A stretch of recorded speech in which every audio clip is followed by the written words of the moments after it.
ஐயோ மச்சான், வண்டியில பெட்ரோல் இருந்தா என்னடா பண்றது? மாமா மாமா அவருக்கு பெட்ரோல் இருக்குது மாமா. பெட்ரோல் இருக்கா? இறங்கு.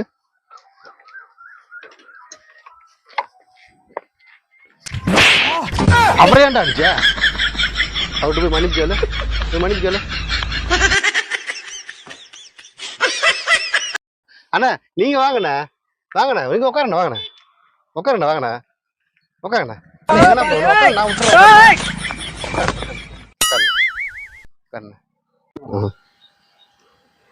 அண்ணே ஒரு சின்ன ஹெல்ப், அப்படியே பெட்ரோல் கொடுத்தீங்கன்னா வண்டியில போட்டு நம்ம அப்படியே போயிடலாம்.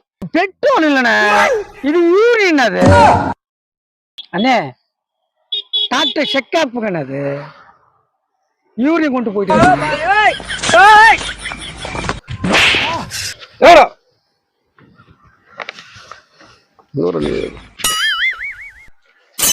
மச்சான், அவன் சோறே தின்ன மாட்டான் போல இருக்குடா. வெறும் கோட்டரா கொடுப்பான் போல இருக்கு. 1 லிட்டர் யூரின் பிடிச்சிட்டு போறான் பாரு.